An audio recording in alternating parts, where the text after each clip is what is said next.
Business is messy and unpredictable. Sometimes lonely. So lonely. So lonely. And inspiration can often come from really weird places. We pick up where the bullet point blogs and the highlight reels leave off. We start with the stories. Welcome back to So Here's My Story. I'm Jodi. I'm Eliot. And we have some very important, dire things to address first before we get into anything else. It's almost kind of an emergency. A little bit of an emergency. I think so. We still I know. do not have someone from Arkansas. I'm very upset about this. So it only bothers me because it's just like if there were like 10 states, I literally would not give it a single neuron. But the fact that there's one state between us and saying that we have listeners in all 50 states when we're in like 38 countries or something. I think it's probably more than that. No, it's over 50 countries. Yeah, it's over 50 countries and we don't have all 50 states. So here's the deal. I just need to know what Pakistan has that Arkansas does not, other than listeners. Oh, that's funny because I feel like it's the other way. Or like what does Arkansas have against us? Like, so just put us out of our misery, please. If you know someone in Arkansas who listens to podcasts, or if you just want to grab their phone and download it so that I'll stop talking about it, that works too. We need an Arkansas listener just so we can stop talking about it. Yes, we do. And if you take a look at the map when we look at Libsyn, that's the problem. It's right. It's a hole right kind of in the middle of the country. Yeah, it's just like, yeah, it's horrible. It's like a big pimple right on the end of your nose. And no, Arkansas, I did not just call you a big pimple. That was not how the metaphor was working. No, not at all. All right. So onward and upward. I just wanted to re-mention something we mentioned a little while ago, but we're actually getting around to doing it more actively now, which is the Facebook group. Yes. You can find it at SHMS Podcast Community on Facebook. We'll also put links on the So Here's My Story Facebook page. But what's going to be different about the group versus the page is we'll be posting probably a lot less to the page because, interestingly, the page isn't really what the page lets us talk to you. The page doesn't really as easily facilitate like conversations. And so we want to be more in conversation, as we've said over and over and over again. So we've decided to shift more to using this group, and it's where we will be available to answer questions. If we say we'd love to hear from you, that's where we mean. Right. We called it community for a reason. Yes. We want to start the conversation. Yes. And the hashtag there that we'll be using regularly is Real Honest Business, because that's what we want, what we're making a stand for here. That's what we want to be talking about. That's why we started the podcast. That's why we started the podcast. So please join us there at SHMS Podcast Community, and we'll pull up a chair over there. Absolutely. We'll save you a drink.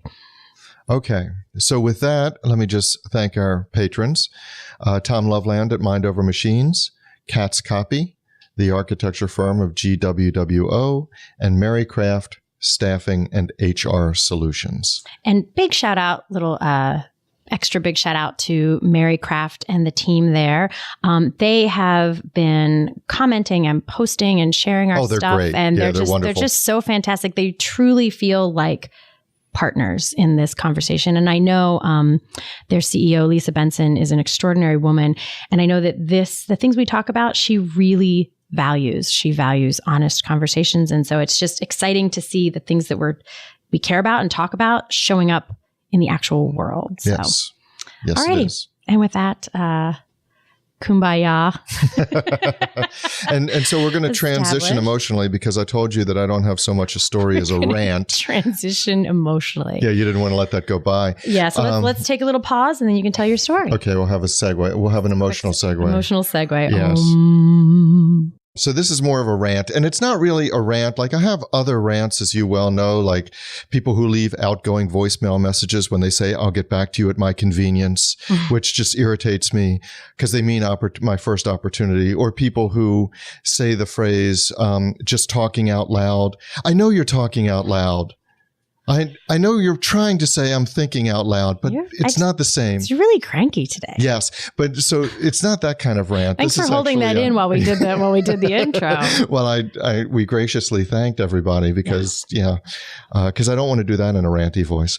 But the story that I have is kind of a bit of a rant, but it actually, unlike the previous two, it does have a point.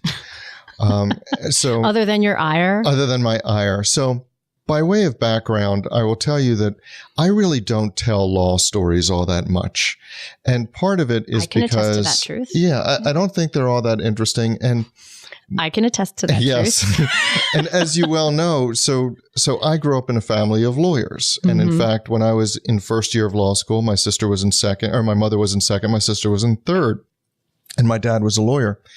And so my dad normally liked to tell law stories around the table because he thought we'd be interested, and he dramatically misread the crowd.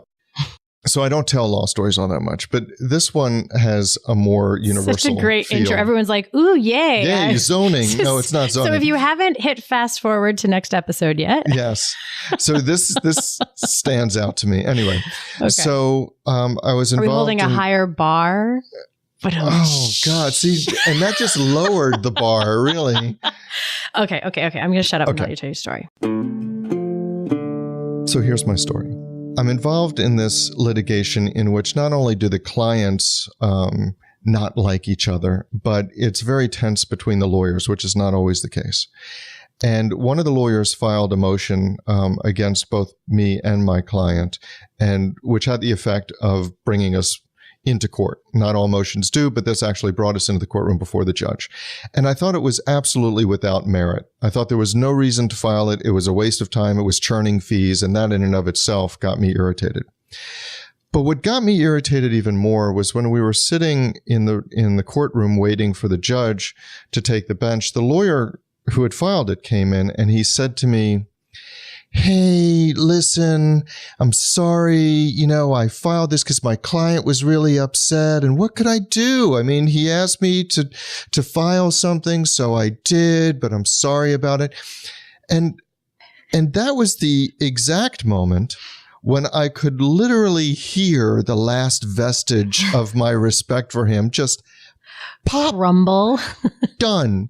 Because I believe he had two responsible choices. One was that he would either say to his client, "Hey, I get that you're angry, frustrated, irritated, whatever you're feeling. I mean, it's litigation, so there's emotion on both sides, and it's certainly valid, and he could have said that. However, this is not what we're going to do.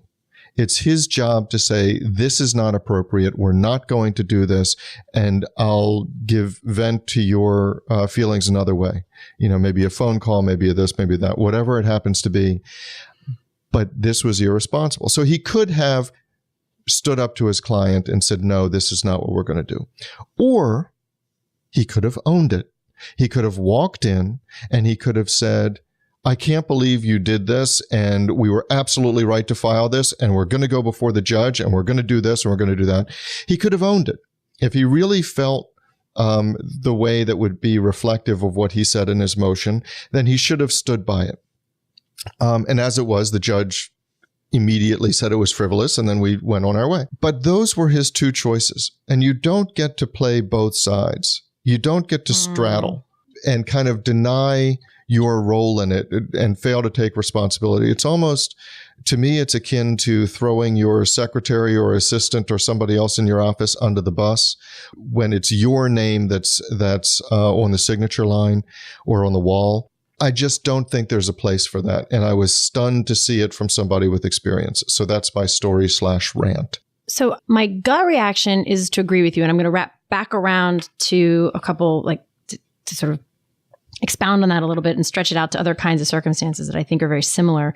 But just to clarify, because we are talking real, honest business here, because I could sort of see a third choice that might be acceptable, at least in my eyes, and I'm curious if it is in yours, because if it's not, then that would presume that you have never, have you ever fought tooth and nail with your client about what the right thing to do is, and then they insist that they want to do something that you don't think is the right path? And does that mean you've never gone ahead and done something that you thought was wrong? Because that would be the third choice for me, is if he would have walked up to you and said, "Listen, I fought tooth and nail, fisticuffs down to the wire, and I just could not convince him to not go this path. I told him it was irresponsible, it was wrong, and he just wanted to do it. Like, would that have been any better, or is that still outside those? No, it's a fair question. And maybe that does go into why law is a little bit different. In answer to your question, I've absolutely argued with the client over the right path to take, certainly in negotiations and in contract and in transactions, et cetera. But I've never filed something in court that I don't believe in. Gotcha. So that's your line of like, That's my line, because I have to go before a judge, and because I'm an officer of the court, and because I have credibility. Right. And on those occasions when my client really wants this, in a negotiation, I've gone in and said that this is his position. Mm-hmm. And I don't have to say I disagree with it, because I think that's not serving my client well. But I can say he is or she is dug in on this position. Yep. And you can argue with me all you want, but this is the way it's going to be. Yeah, I wanted to tease out that nuance so that anyone whose mind kind of went there isn't distracted by that. But it doesn't change what you initially said, because what I took from what you initially said had absolutely nothing to do with these particular circumstances. So yes, there was sort of that other choice that may have been in there, but that's distinct from what I think bugged you about it. Because the thing we just talked about is also taking or assigning ownership in the right way. It still feels clean. Like, look, this is his position. He's really dug in. That's still cleaning. Like, it's a right, because I can communicate that. And that's part of my role, to communicate what my client is thinking and feeling and how he wants to. Whether or not you agree with it. Whether or not I agree with it. Exactly. So to me, the thing that bugged you is that in the way that he chose, he was, I think, as you said, like, I don't know if playing both sides is the right way to say it, but he was doing what the client wanted. If he really didn't think it was the right idea, he was then trying to be like, and, sorry, like, I can't, like, he was trying to make himself, I'm saying this terribly. He wasn't owning it. He wasn't owning it. He was trying to be the nice guy to both sides. And part of my irritation is also informed by what he could have done in that situation. This was not something where he had to actually follow what his client said. In the same circumstance, and I've had 30 years of doing this, in the same circumstance, because I've been there, I would have told the client, and I have told the client, that's not what we're doing. So what interests me about this story, because I was all prepared, because you interpreted it as a rant, to say like, okay, interesting rant, like, I don't know where I'm going to go. Let's move on. Do you happen to have another story? Because if not, I do. But what interests me in this, that I think is way bigger than this story, is, this probably applies to any kind of client-customer situation. I think it doubly applies so if you're any kind of consultant, which in this case, I'm even putting a lawyer in the box of consultant. Yes. Which is the task of discerning and assigning where your allegiance and loyalty is. And I don't just mean to which party, because sometimes your story reminds me of cases, and I could probably give you an example in a second, where I have had to tell a client they shouldn't work with me. So it's not like I'm doing allegiance to someone else. It's like sometimes allegiance to them is telling them not to work with me. I mean, I joke about my kamikaze consultant story, where I stopped a 6-figure project I was doing for a Fortune 125 company a third of the way through, and told them it was nobody's best interest to keep going for very specific reasons that I don't need to go into here. But that was because my allegiance was to their best interest, and that wasn't continuing this huge project. I mean, it was a massive hit to me, but I also knew, not entirely though, because it wasn't entirely selfless. I knew if we kept going, it would not have worked, and I would have just tried harder and scrambled more to make it work, and everybody would have been unhappy. And so it just made sense. But my point is, I think there is I'll add to it this way. I have a frustration sometimes as a facilitator at how quickly, I get called in to do strategic planning, and I know that there are lots of people, and sometimes I'm tempted to say like, yes, let's do that strategic planning, when everything that comes out of their mouths tells me that they're in no position to do strategic planning, that it almost feels like a couple who is having like horrible issues wants to plan their wedding because that'll make everything better. Right, or have a kid. Yeah, let's have a kid and then everything will be better. Everything will be great. Everything will be better. Yes. Yeah, no. If we don't clean up this other stuff and you make some big plan and go after it, you're just going to have bigger problems grown out of the same weeds that are strangling, and the same vine that's strangling something over here is going to strangle something bigger.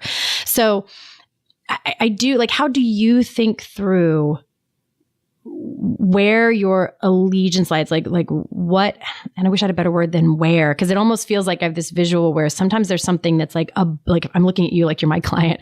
There's like this thing that's above you that I keep my eye on, and it's bigger than just what you tell me you want.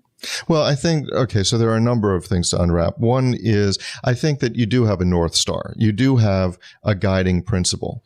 And one of mine is absolute credibility. And I think if I lack credibility with the court, with the other side, or with my client, it doesn't serve either one of those three well. Which is important. It's to pause there, because don't forget your other thoughts.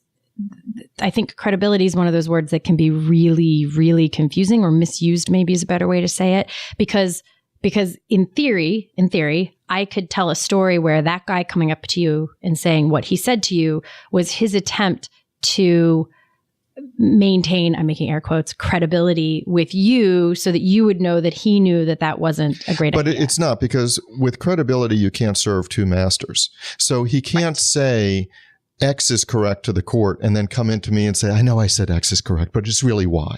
Right. Perfect. I wanted you to define what you mean by credibility. You can't. So it's this consistent, sometimes I conflate credibility with integrity, and I don't think that's a bad thing to do. But I think you've got to maintain that consistency so that you're only going to write what you believe is correct. You're only going to say and act the way you believe is correct. And he didn't. He broke faith with either one message or the other. Mm-hmm. And so in doing so, what he told me is that he's not consistent, that what he tells me may not be what he's telling his client or what he's telling the court. I can't rely on him. So I think part of it, because it can get so confusing, consistent doesn't mean you don't change your mind necessarily. No, but I think you're transparent about that. Yes. You can certainly evolve, and in litigation, I think it's the sign of experience, not weakness, to be able to look at what the other side is saying and go, oh, yeah, you do have a point. I do see that. Okay, well then let's move on. So, and in fact, one of the things that I really love in litigation, and I don't love many things in litigation, but one of the things that I do love is when there's a really good, experienced attorney on the other side. Yeah. Because I know that we can have a dialogue. Yeah. And it's not puffing. It's not based on some fear of being made to look ridiculous. It's not based on some inability that if we go back to our client and say, hey, you know what, they have a really good point on 3, maybe we should consider X, Y, or Z, that it's not a sign of weakness. It's a sign of strength, being grounded in your profession and being able to give the client what they most need, which is honest advice and not a cheerleader. Yeah. Oh, that's a powerful sentence right there. Yes, honest advice and not a cheerleader. I think that is something that, as a coach, or I had to pause before I used that word for myself. Yeah, I know you hate that word. Coach. But I don't know what else to call it right now. We'll find a different language. There's probably a different language with a nuanced word. Yes, that's a chacham. Right. But in whatever it is that I do, it is this like dance I'm doing in my head all the time. And it's not even a dance like I'm thinking about it, because it comes from following that thread of what feels real and honest and true for people, is like, what do they need more of right now? I mean, I have clients who it's harder to get them to believe the good stuff about them than anything else. Like, so that's what they need. And it changes wildly with each client, what they need in the moment. Sometimes they need someone to tell them the emperor has no clothes. They'll come in wanting me to say, you are so right. They are so wrong. And I'm like, yeah, sorry, buddy. But this is all you. So I think that to me, and it might seem like a weird word to use in a business context, but it is an act of love to be truthful and honest about what's really going on in the moment, I think. It's kind of up there with, I'll tell you, you have spinach in your teeth or boogies in your nose. By the way, no, I'm just kidding. Is thinking that through of what is the need? What does this soup need right now? And doing that thing. I'm going on a bit of tangent there, but. Well, it's to me, it's in addition to all of that with which I so completely agree, but it's also not losing your sense of self when you're deciding what the client needs. What does that soup need right now? Because just like your kamikaze consultant issue, you have to also evaluate, is that something I can provide? Yeah. Because just like you, I've had clients where they're great. They've got something that really deserves to be pursued, or a great company or a great management team. And I've said, you know what? Because of whatever it is, I'm not able to do my best work for you. And I think look, you can't swing a dead cat without hitting a lawyer. So there's got to be somebody out there who can do their best work. I know you're hung up on the dead cat thing, but No. there are people out there. Surprisingly, no.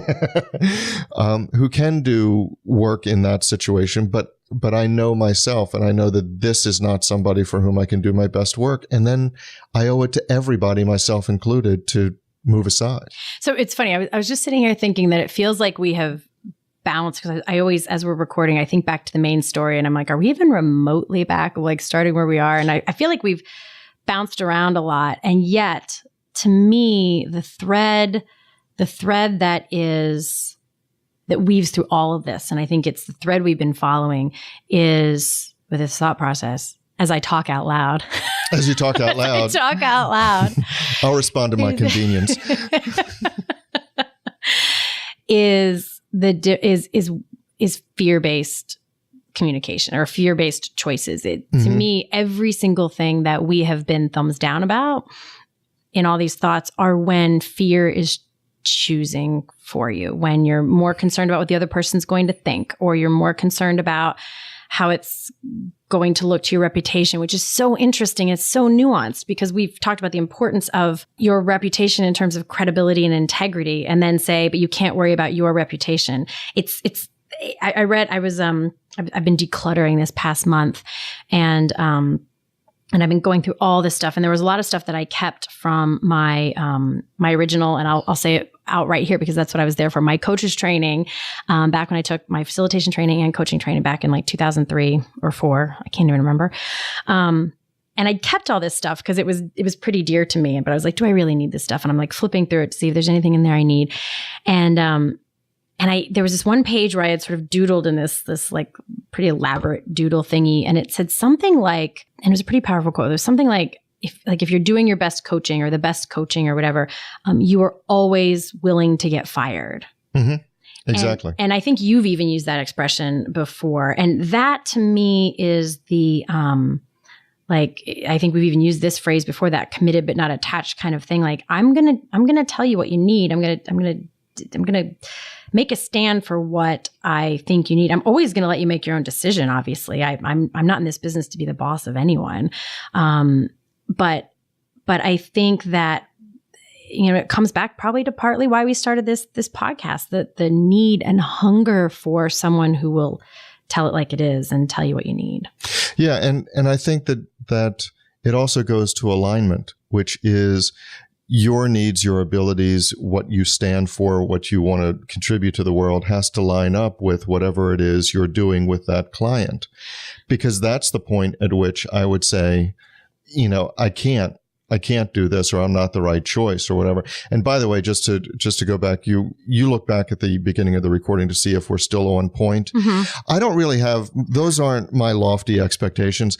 I don't need to be on point. I just hope that we can see it from here. It's like somewhere in the distance. It's somewhere in the distance. As long as we don't have to be on our original point, but if we can see it from here, then we're okay. Gotcha. Yeah. I can never see it from here. I sort of thread back. But I want to go back to something you said earlier, though, because I think it's super important. Otherwise, the things we were just saying are missing something really crucial, which is you said something, these were nowhere near the words that you used, but it's how I heard it, that here's how it sounded to me. Like the client comes in fuming, mad, or wanting, or has an itch that they want scratched, which probably a lot of times looks like, kill them with this lawsuit, something they're like, I don't care how much it costs, just make them burn suffer. it to the ground. Yes. Yeah. So, and it's the wrong thing. You know that it's not really what they want and need. The way we were just describing it makes it sound like we're suggesting you just say, we're not doing that. But we skip over a point that is wildly important here. So important. Wildly important, which is you said something like, I help them find another way to get their needs met, their real needs met, which is several very nuanced steps. One is like having the skills to get down to the bottom of what is the need they're trying to meet. Then it's like understanding what other things might scratch that itch and make them feel better other than the way that they're imagining. And it probably rang so true for me because it's so much of the facilitation work that I do is I'll come in and there'll be people like I do a lot of work with like exec teams and leadership teams in their regular monthly leadership team meetings or whatever. I facilitate them. And often there will be, and it's not like these are mediations. It's not like they're contentious moments, but there will be a thing that, the organization's having an issue or a challenge and person A has a solution in mind and person B has a solution in mind. Sometimes person C, D, E, and F all have solutions in mind and a couple of them agree, but lots of them don't. And it would be so, I don't want to say easy or simple, but maybe obvious to help them like list out the pros and cons of those solutions and compare and contrast and water them down and chop them up. Sounds really exciting. Yeah. Not the way I go at it anyway. I have them back up for a second and articulate what concerns they have. Like I don't use the word fear, but usually it's like, what's the fear here? What are you trying to control for? Why is this the way you view? Because you think this is the solution because you want to make sure A, B, and C happen, or because you want to make sure D, E, and F don't happen. Like explain to me where you're coming from and how your mind is solving this problem with that solution, or what problem your mind is solving with that solution. And if you back it up and have people identify what problem they're solving and what concerns they have, 9.8 times out of 10, there's some other solution that none of them actually thought of. And sometimes it's a blur of several of them. Sometimes it's something completely different that meets all the needs that they have, but just doesn't look like any of the solutions they came to the table with. And it's so interesting to watch someone's, as if their concerns fade away. Like if you can meet them where they are in the flow of their concerns and talk to them there, you can find an easier way. And I'm just fascinated that we don't do more of them. It feels like a glitch in the human larger scale conversation. Well, see, in my world, though, a lot of times the need is met not by doing what they imagine, but just by ordering their lawyer to do it. Because you've got some people when they're really angry, and a lot of times that's where litigation comes from. It comes from a place of righteous indignation, right? How dare they do that to me? So when you're really Can you angry, imagine if you weren't allowed to file a lawsuit if you were mad? Yeah, well, my kids would not go to college. Right. But that's where it comes from. It comes from righteous indignation. And so a lot of times you want to tell your lawyer, you want to pick up the phone and go, I don't care what it costs. You do this, you do that, haul them into court.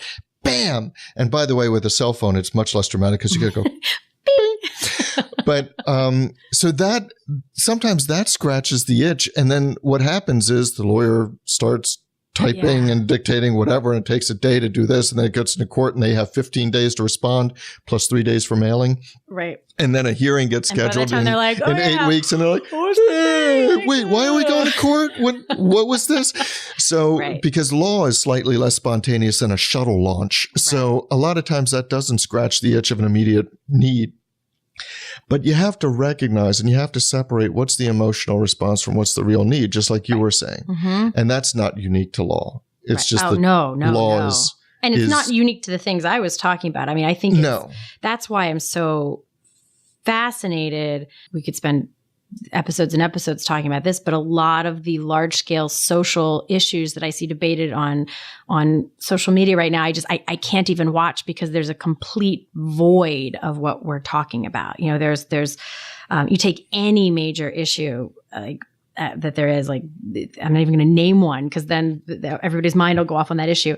But if you could, I just have such a strong feeling if you could actually get, like, if there really were just two people who could decide that issue and you had one from each side and you get them into the room, so often if you could back them up to what concern they have, and separate the emotional kind of, I don't think some of these things would be so hard. No, well, that's because I think our national discourse is characterized by an absence of nuance. Oh, yeah, no, zero nuance.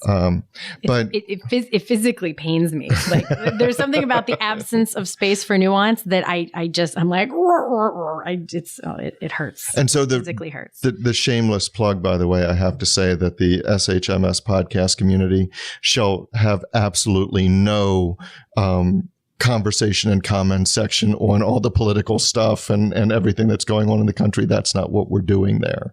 No. So, you're saying in the group? In the group. Oh, gotcha. Yeah. No. We're not talking about that kind of stuff necessarily. But I was so distracted by it. I was like, what are you talking about? Well, you know, but that's a little window into our normal conversations. I'll say something and you're just staring at me like, I have no idea. I don't know where we're going. Don't know where you're going with this. All right. So, back to the topic at hand, although now I forgot where we were. Well, see, we wandered away. See what we you weren't did? On point, but we wandered away to a place where you can't even see it. I can't even see it anymore. All right. We're going to have to leave like a tether back to me. So, okay, but back to the owning the conversation. So with your original point, I do think it's interesting that of the scenarios of what he could have said or how he could have handled it, there does feel this huge distinction to me of owning it. And I think the difference, as you said, like, make sure you don't lose yourself in something. There's a different version of that I think is actually the problem is like being lost in something where you are concerned about how you will look, or like he wanted to look good to you, or I don't know how to articulate it. He wanted to be liked. That's it. I want to be liked. And I think the opposite of like always be willing to be fired is trying to be liked. Yeah. And I think that's what the problem. I think he was serving the wrong master. Yeah. So that's our story. But the discussion doesn't have to end here. No, it does not. In fact, we don't want it to. No, we don't. That is why we actually have our private Facebook group, which we started to make sure that we could get your comments, your rants, your thoughts, your stories. You can find links to that group as well as show notes and links to subscribe via email and how to find us just about anywhere you can possibly find podcasts at sohere'smystory.com. And you can also find us on Facebook and Twitter at SHMS Podcast. And since we know it takes a village. Yes, it does. We'd like to thank our village, our super talented, incredibly patient team. And occasionally snarky team. Yeah, but in the best of ways. In the best of ways. Snarky. Yes. Good mockery. So a huge shout out to the people who actually help us produce our show. First, our sound engineer, Tom Hansen. Thanks to Christy Schmier for our brilliant show notes and all the other fantastic writing she does for us. And to Taylor Mathauer for doing just a little bit of everything. Including wrangling us. Which is no small feat. No, it's not. This is Jodi Hume. And I'm Eliot Wagenheim. And you've been listening to So Here's My Story.